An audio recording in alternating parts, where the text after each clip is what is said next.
Gloire à Dieu. Je dis gloire à Dieu. Jeunes victorieux de cette génération, je ne vous entends pas. Je dis gloire à Dieu. C'est un immense plaisir pour nous de vous savoir toujours présent et encore bien éveillé pour recevoir davantage du Seigneur. Qu'il vous souvienne, nous avons démarré donc le camp de succès des jeunes, désormais dénommé camp international des jeunes. Et je suis sûr que le Seigneur a déjà commencé à faire des choses extraordinaires dans notre vie. Nous sommes encore revenus pour recevoir du Seigneur. Nous allons nous incliner dans la prière. Levons-nous pour la prière, s'il vous plaît. Notre Père, notre Dieu, nous voulons te dire merci. Merci parce que tu es le Dieu d'amour, le Dieu tout-puissant, le Dieu qui a à cœur l'avenir, le développement, le perfectionnement et la croissance tant sur le plan spirituel qu'académique de chacun de nous. Tu veux nous parler, Seigneur, d'un thème, d'un sujet très important pour nous, jeunes chrétiens, jeunes élèves et étudiants. Je prie que tu disposes nos cœurs et que, Seigneur, ce que tu as réservé à chacun de nous individuellement, je prie que tu disposes nos cœurs à la recevoir, dispose notre entendement à comprendre ce que tu veux nous communiquer. Et à la fin, Seigneur, seul ton nom sera glorifié et nos vies seront transformées. Nous te remercions, Seigneur, pour l'exaucement. Au nom de Jésus, nous avons prié. Amen. Alors, comme vous le constatez sur votre programme, nous examinons le thème « Vaincre l'ennemi appelé moyen ». Vaincre l'ennemi appelé moyen. Nous avons deux passages bibliques que nous allons lire rapidement. Le premier, c'est dans 2 Rois, chapitre 13. 2 Rois, chapitre 13. Lisons à partir du verset 14. 2 Rois 13, à partir du verset 14. La Bible nous dit, 2 Rois chapitre 13, Élisée était atteint de la maladie dont il mourut. Et Joas, roi d'Israël, descendit vers lui, pleura sur son visage et dit, mon père, char d'Israël et sa cavalerie. Élisée lui dit, verset 15, prends un arc et des flèches. Et il prit un arc et des flèches. Puis Élisée dit au roi d'Israël, bande l'arc avec ta main. Et quand il lui bandait de sa main, Élisée mit ses mains sur les mains du roi. Et il dit, ouvre la fenêtre à l'Orient. Et il ouvrit. Élisée dit, tire. Et il tira. Élisée dit, c'est une flèche de délivrance de la part de l'Éternel. Une flèche de délivrance contre les Syriens. Tu battras les Syriens à Aphek jusqu'à leur extermination. Élisée dit encore, prends les flèches.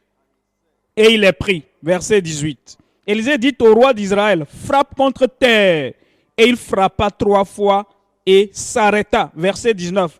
L'homme de Dieu s'irrita contre lui et dit, il fallait frapper 5 ou 6 fois. Alors tu aurais battu les Syriens jusqu'à leur extermination. Maintenant, tu les battras 3 fois. Notre deuxième texte est tiré de Deutéronome chapitre 1. Tournez vos Bibles avec moi dans Deutéronome chapitre 1, du verset 6 au verset 8. Deutéronome, chapitre 1, du verset 6 au verset 8. La Bible déclare, l'Éternel, notre Dieu, nous a parlé à Horeb en disant, vous avez assez demeuré dans cette montagne, tournez-vous et partez. Allez à la montagne des Amoréens, et dans tout le voisinage, dans la plaine, sur la montagne, dans la vallée, dans le midi, sur la côte de la mer, au pays des Cananéens et au Liban, jusqu'au grand fleuve, au fleuve d'Euphrate. Que Dieu bénisse sa parole. Bien-aimés dans le Seigneur, nous considérons, comme je vous l'avais dit, vaincre l'ennemi appelé moyen ou la victoire sur l'ennemi appelé moyen. En introduction, retenons que le plan de Dieu pour nous, ses enfants, c'est un plan de développement, un plan de croissance, un plan de développement de nos capacités pour que nous puissions véritablement nous affirmer et nous réaliser dans le Seigneur. Son désir, c'est que nous soyons des signes et des présages et des prodiges en Israël. Mais malheureusement, ce que nous constatons dans la vie spirituelle et dans la vie académique de plusieurs jeunes, c'est le contraire. Et voilà pourquoi nous sommes à même de nous arrêter au cours de ce programme, de ce camp de succès des jeunes, et de nous interroger sur un certain nombre de choses. Pourquoi le plan de Dieu pour la vie des jeunes que nous sommes ne se réalise-t-il pas? Pourquoi les bonnes intentions de Dieu, les promesses de Dieu, ne connaissent pas leur accomplissement dans nos vies? Et en répondant à ces questionnements, bien-aimés dans le Seigneur, nous saurons quoi faire désormais pour que ce que Dieu a écrit, ce que Dieu a déclaré dans ses promesses, puisse se réaliser dans nos vies.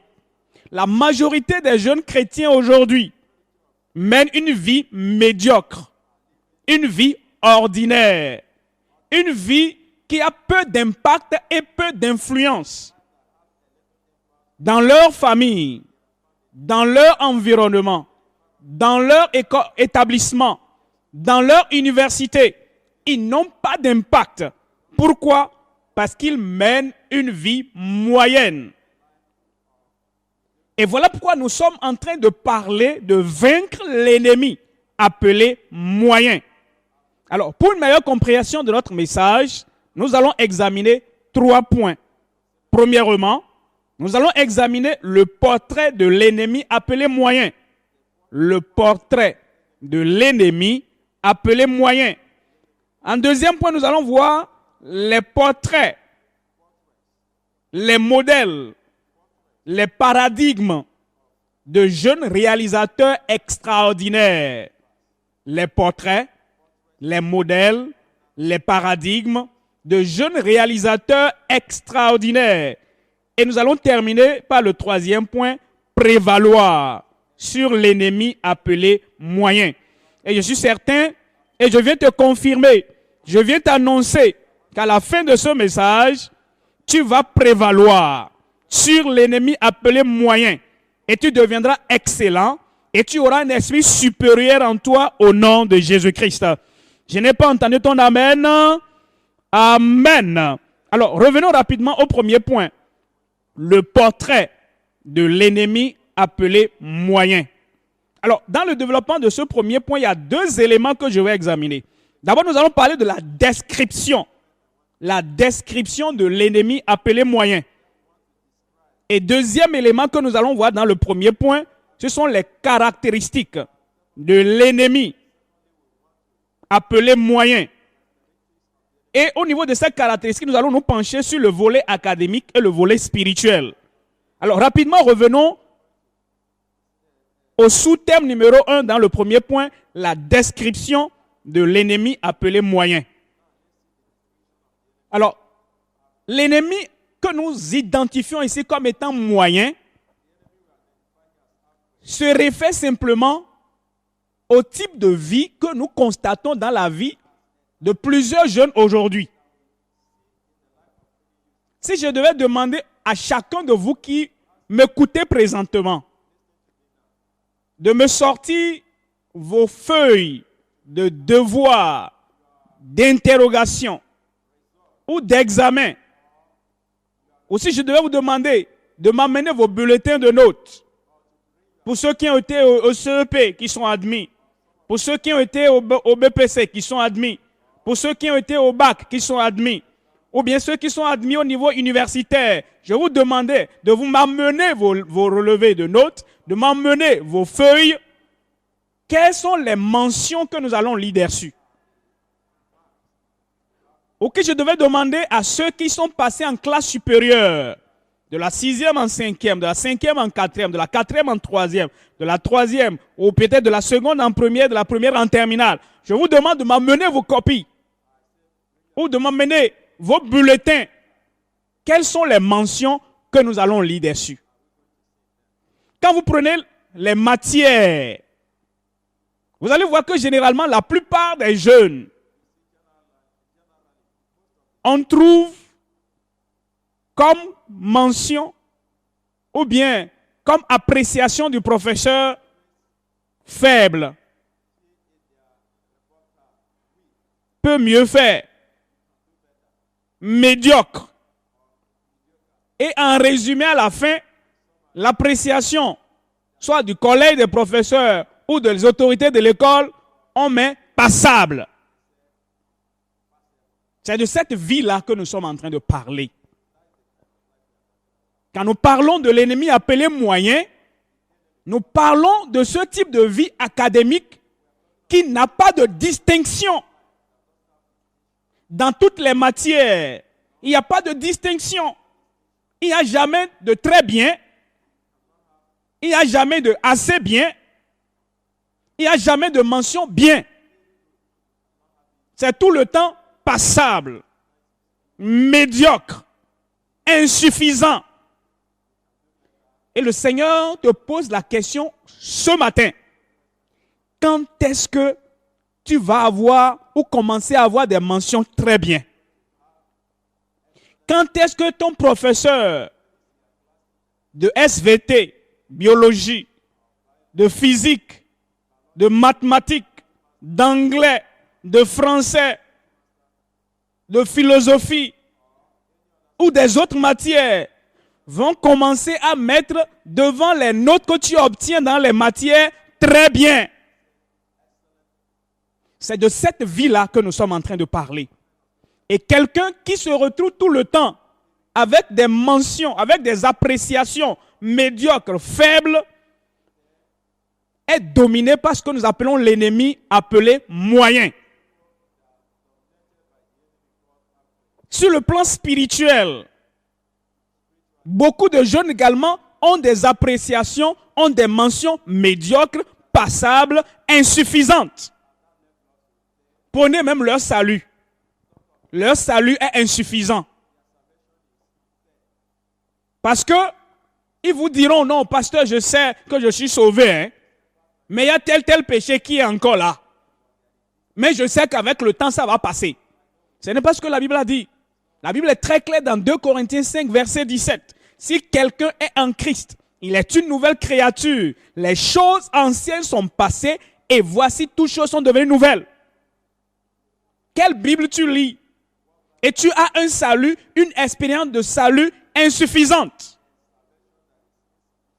Pour d'autres, leur vie de prière est médiocre. Pour d'autres, c'est passable. Faire dévotion matinale, c'est un problème. La vie chrétienne pratique, c'est un problème. La séparation du monde, c'est un problème. Et quand Dieu les évalue du haut vers le bas, du salut, passant par la prière, par la dévotion matinale, par la lecture quotidienne de la parole de Dieu, par leur engagement et consécration au Seigneur, à la fin, le bulletin spirituel de beaucoup d'entre eux, c'est passable. Bien-aimés dans le Seigneur, il faut que ça change. Et ça doit changer. Et ça va changer. Je n'entends pas votre amen. J'ai dit ça va changer au nom de Jésus-Christ. La description de l'ennemi appelé moyen. Alors, c'est dangereux de mener une vie académique ou une vie chrétienne moyenne. Dans Apocalypse, à travers la révélation que Jésus a donnée à Jean le bien-aimé, il a dit parce que tu n'es ni froid ni chaud, je vais te vomir de ma bouche. Dieu ne veut pas des chrétiens médiocres. Il ne veut pas des chrétiens passables. Mais lisez un peu la parole de Dieu, bien-aimés. Voyez ceux qui ont fait des exploits pour le Seigneur. C'était des gens enflammés par le Saint-Esprit. Tu ne peux pas être un chrétien né de nouveau, ayant été touché et transformé par le Saint-Esprit et devenir encore passable. Ce n'est pas possible. Parce que Jésus a dit à ses disciples, vous recevrez le Saint-Esprit survenant sur vous. Mais le Saint-Esprit, la Bible dit que c'est une puissance. Vous ne pouvez pas avoir une puissance en vous et être médiocre. Vous ne pouvez pas avoir une puissance en vous et être passable. Vous ne pouvez pas avoir une puissance en vous et mener une vie ordinaire. Bien-aimés dans le Seigneur, il y a 2 domaines que Dieu veut changer. Le premier domaine, c'est ta vie académique. ta vie académique. Dieu veut la toucher pour que tu sortes de cette vie de médiocrité pour parvenir à une vie d'excellence et d'esprit supérieur. Et c'est possible. Et quelles sont les caractéristiques que nous retrouvons dans la vie de ces jeunes-là qui sont dominés par l'ennemi moyen? Premièrement, vous constatez une mentalité de victime. Vous constatez dans leur vie un sentiment d'infériorité. Vous verrez dans leur vie le manque de foi pour leur avenir, pour leur vie même. L'autre chose que vous remarquez, dans Proverbes chapitre 24, que nous allons lire rapidement. Proverbes chapitre 24. Ouvrez votre Bible avec moi s'il vous plaît. Proverbes chapitre 24, le verset 30. La Bible dit, « J'ai passé près du champ d'un paresseux et près de la vigne d'un homme dépourvu de sens. Et voici les épines croissaient partout. Les ronces en couvraient la face. Et le mur de pierre était écroulé. J'ai regardé attentivement et j'ai tiré instruction de ce que j'ai vu. » Verset 33. Un peu de sommeil, un peu d'assoupissement, un peu croiser les mains pour dormir. Et la pauvreté, et la médiocrité, et la vie moyenne te surprendra comme un rôdeur. Et la disette, et l'échec comme un homme en armes. Alors ici, vous voyez, dans ce passage, nous avons la paresse. La paresse. L'amour incontrôlé pour le sommeil. L'obsession pour des jeux, des films qui perdent du temps. Et dans ce lot-là, vous retrouvez des jeunes à longueur de journée qui sont accrochés à leur portable Android à ne pas en finir.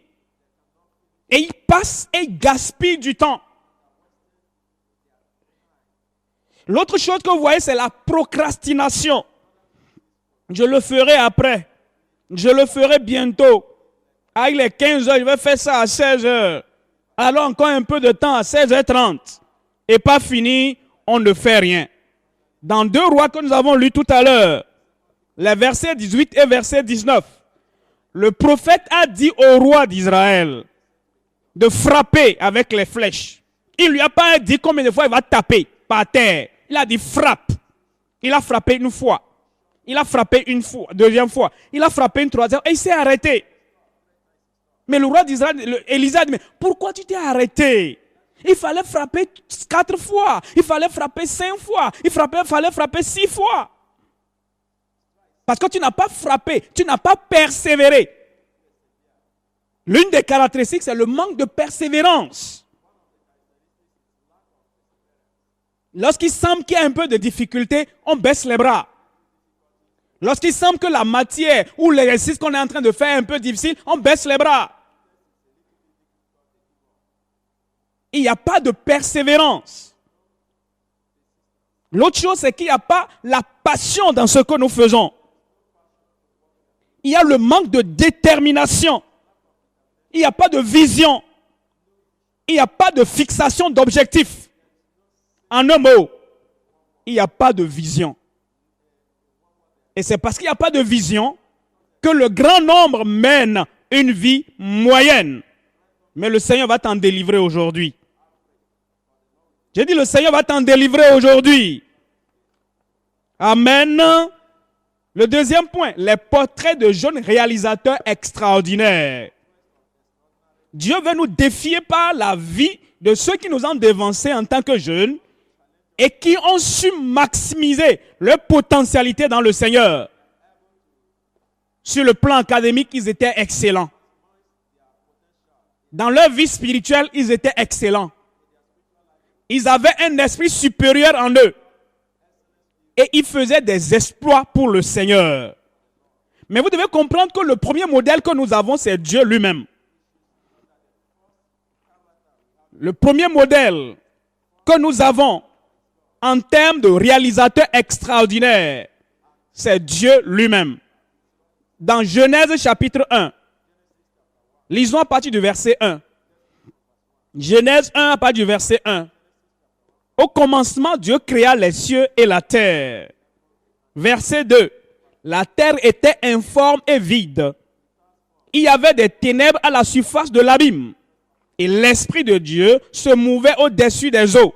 Verset 3. Dieu dit que la lumière soit. Et la lumière fut.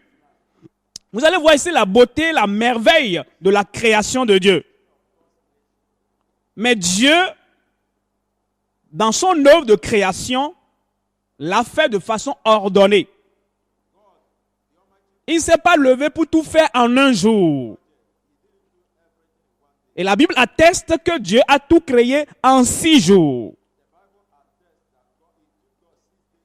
Et le 7e jour, il s'est reposé. Et qu'est-ce que ça nous enseigne, bien-aimés dans le Seigneur? La première leçon, c'est que nous devons d'abord avoir une vision. Dieu savait ce qu'il voulait faire. On dit que la terre était informe et vide. Et il y avait de l'abîme à la surface de la terre. Et on dit, l'Esprit de Dieu se mouvait à la surface des eaux. Qu'est-ce que le Saint-Esprit faisait? Le Saint-Esprit faisait le diagnostic. Le Saint-Esprit passait en revue ce qui était là. Et quand le Saint-Esprit a fait le point, Dieu le Père a maintenant divisé ce qu'il fallait faire comme travail et il a mis ça en 6 jours. Bien-aimé dans le Seigneur, Dieu savait le premier jour qu'est-ce qu'il devait faire.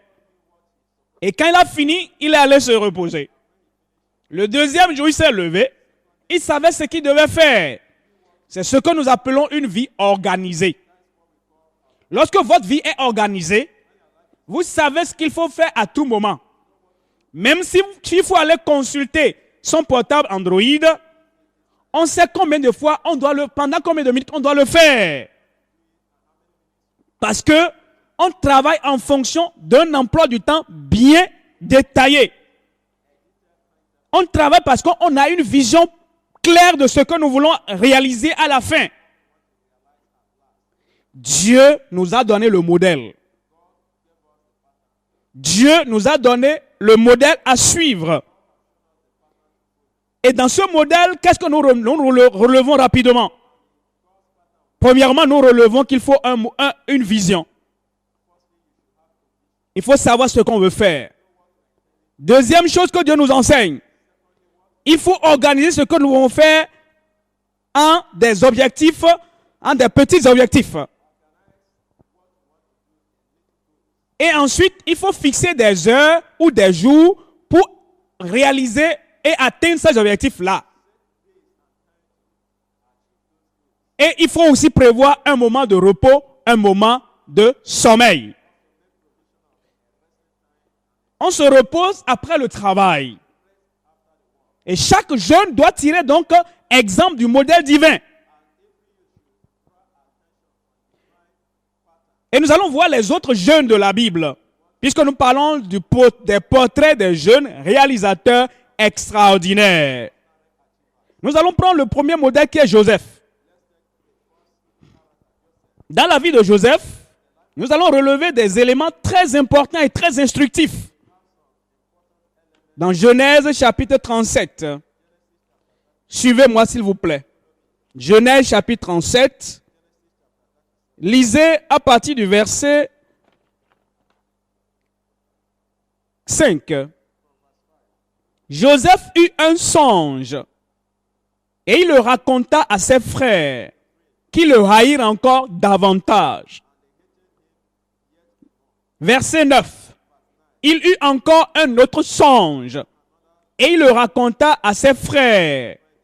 Et il dit, j'ai eu encore un songe. Gloire à Dieu. J'ai dit gloire à Dieu. Ici, Joseph nous montre qu'en tant que jeune, pour notre vie académique, pour notre vie spirituelle, nous avons besoin de rêves. Je ne demande pas d'aller te coucher forcément et revenir me dire que quand tu t'es couché, tu as fait un rêve. Ce n'est pas de ça que je parle. Le rêve dont je parle ici, c'est une vision. Tu t'assois dans la prière, en associant Dieu, dans 5 ans, dans 10 ans, dans 15 ans, dans 20 ans, qu'est-ce que tu veux devenir? À quel niveau tu veux être? Tu es à tel niveau académique actuellement. Peut-être que tu es encore au premier cycle. Ou bien tu es déjà au second cycle. Dans 5 ans, qu'est-ce que tu comptes devenir? À quel niveau dois-tu être? Tu es à tel niveau présentement. Et avec le temps, tu vas peut-être rechercher tel diplôme et tel diplôme. Qu'est-ce que tu veux avoir comme résultat avant même d'atteindre l'année où tu vas passer l'examen? Tu dois documenter tout cela. Tu es dans une classe donnée aujourd'hui. Supposons que tu es en 5e ou bien en 4e. Bientôt, la rentrée va commencer.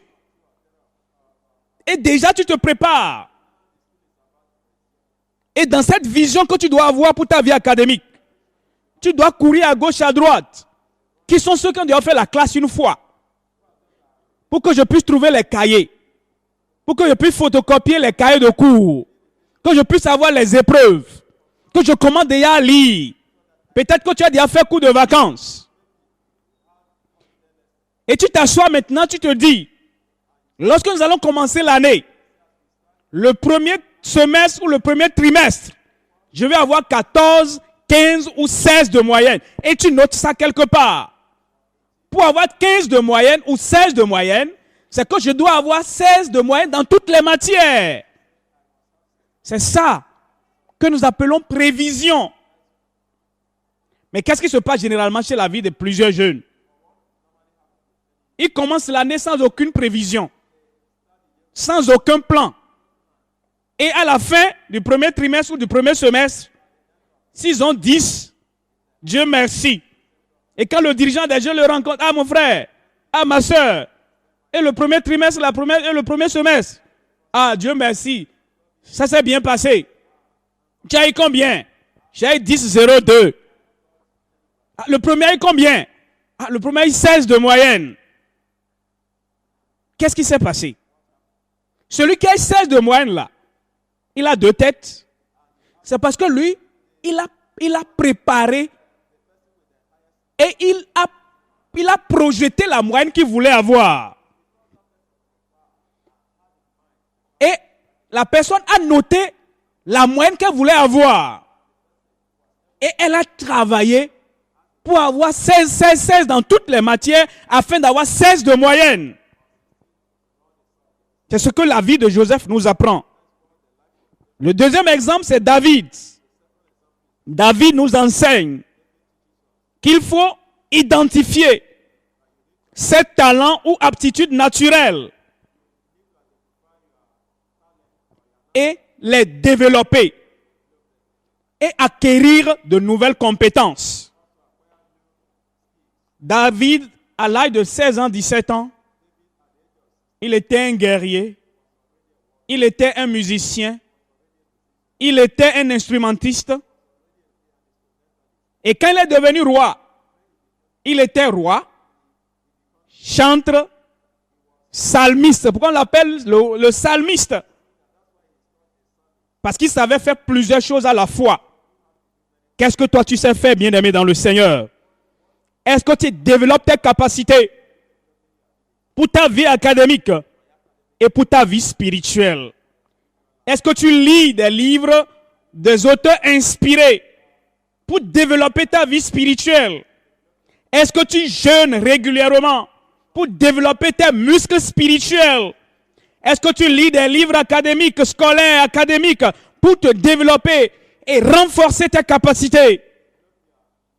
Bien-aimé dans le Seigneur, le chemin de l'excellence passe par le travail bien accompli. Nous avons l'exemple de Daniel.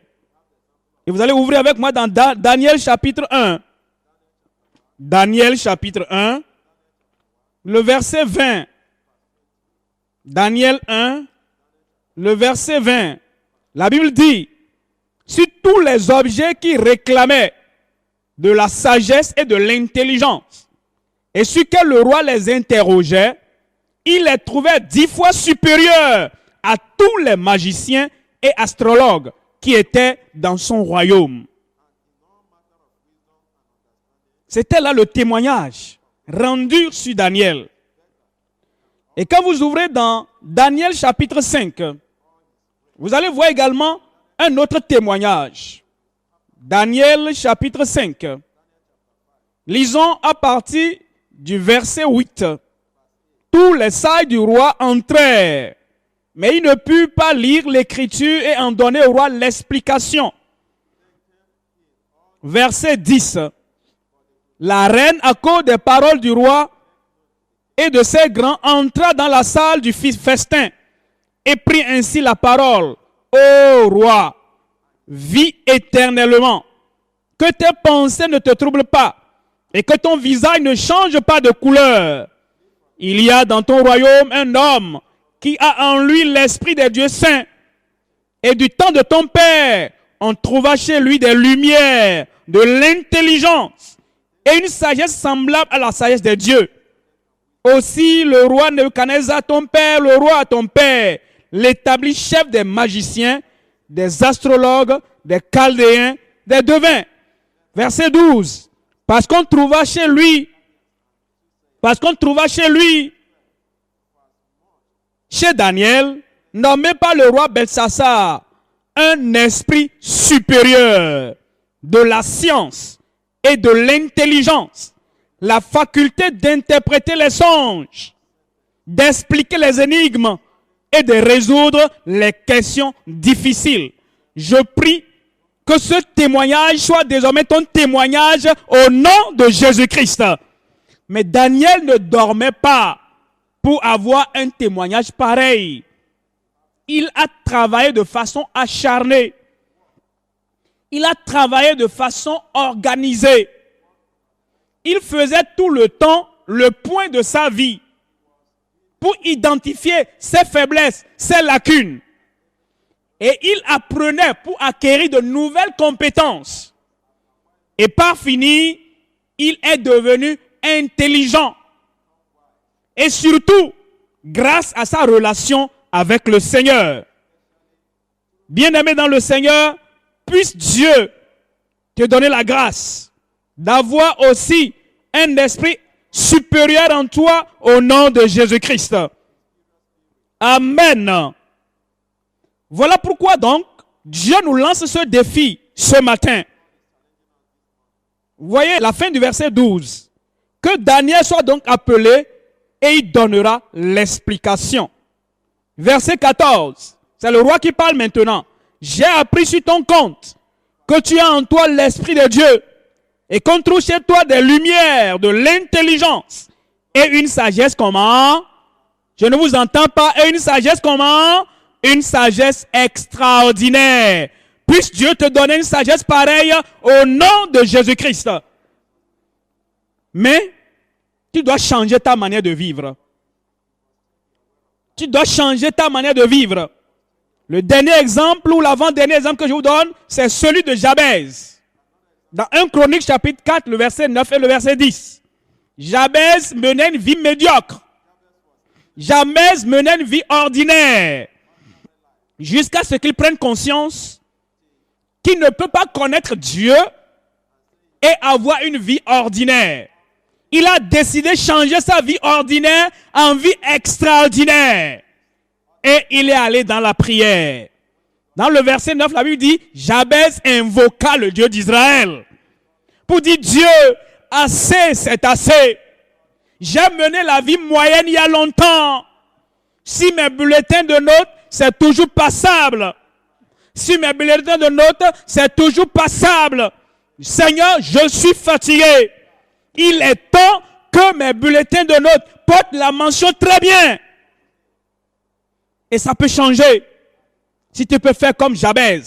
Jabez avait la passion et la ferveur dans la prière. Il est allé à Dieu dans la prière pour dire à Dieu, tu dois changer mon histoire. Tu dois changer mon histoire. Et l'histoire de quelqu'un va changer ce matin. J'ai dit l'histoire de quelqu'un va changer ce matin. Est-ce que tu es prêt à changer ton histoire ce matin? Est-ce que tu es prêt à payer le prix dans la prière pour que ton histoire change? Le troisième point rapidement, prévaloir sur l'ennemi appelé moyen. Prévaloir sur l'ennemi appelé moyen. Dans Ecclésiaste chapitre 9. Ecclésiaste chapitre 9. Le verset 10. La Bible dit, tout ce que ta main trouve à faire avec ta force, fais-le, car il n'y a ni œuvre, ni pensée, ni science, ni sagesse dans le séjour des morts où tu vas. Bien-aimé dans le Seigneur, j'ai l'habitude de dire que la période de la jeunesse est le meilleur moment de la vie. La jeunesse est le meilleur moment de la vie pour faire de grands rêves. Et vous savez, je me suis amusé un peu à étudier la vie des jeunes bibliques et la vie des jeunes contemporains, pas seulement chrétiens, mais dans les différents domaines de la vie. Et quand je fais le point de la vie de ces jeunes, et je les vois à l'âge adulte en train de faire des choses extraordinaires, j'ai cherché à comprendre quel était leur secret. Joseph avait 16 ou 17 ans. David avait entre 16 ou 17 ans. Daniel avait entre 16 et 17 ans.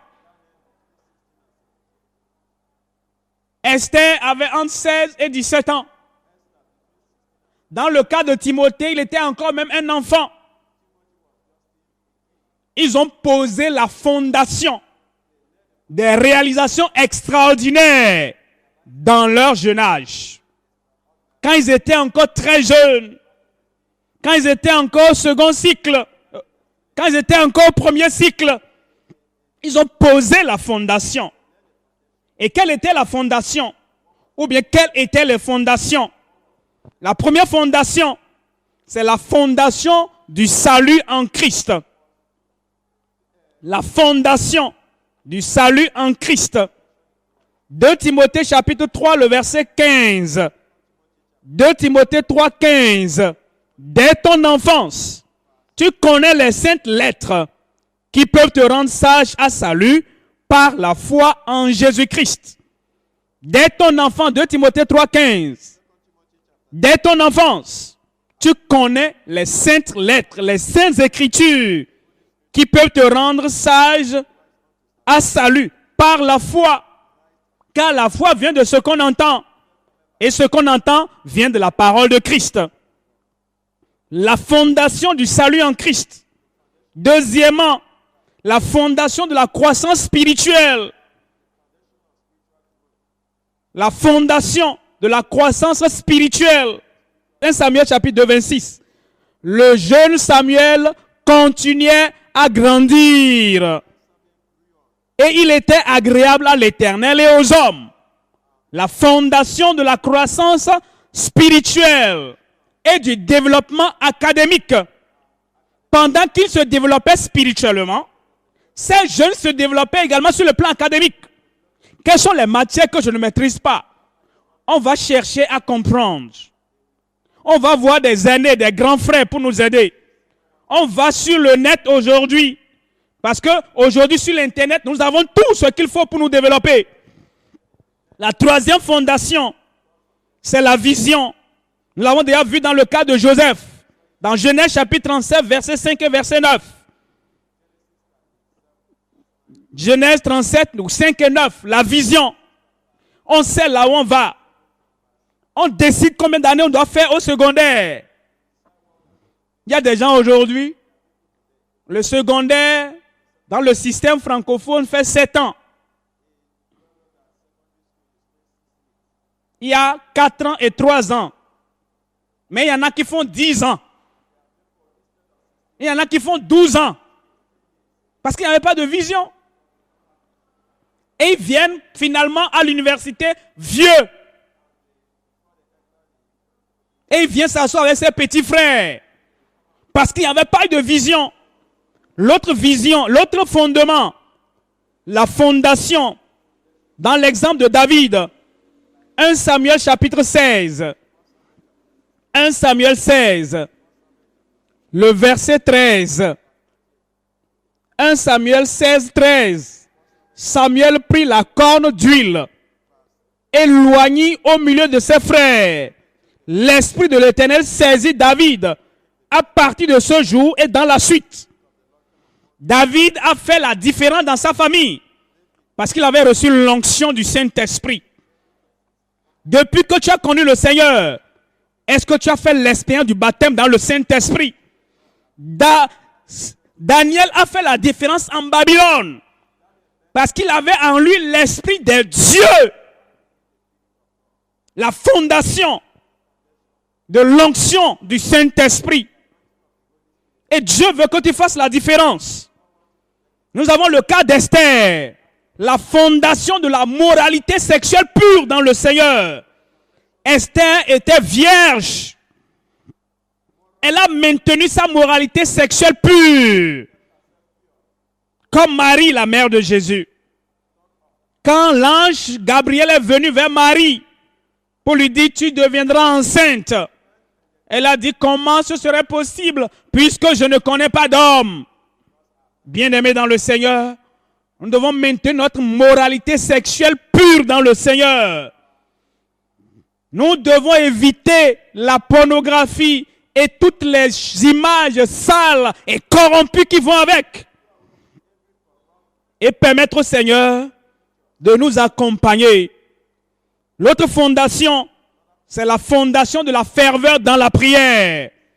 Dans le cas de Jabez, Jabez a renversé les limitations.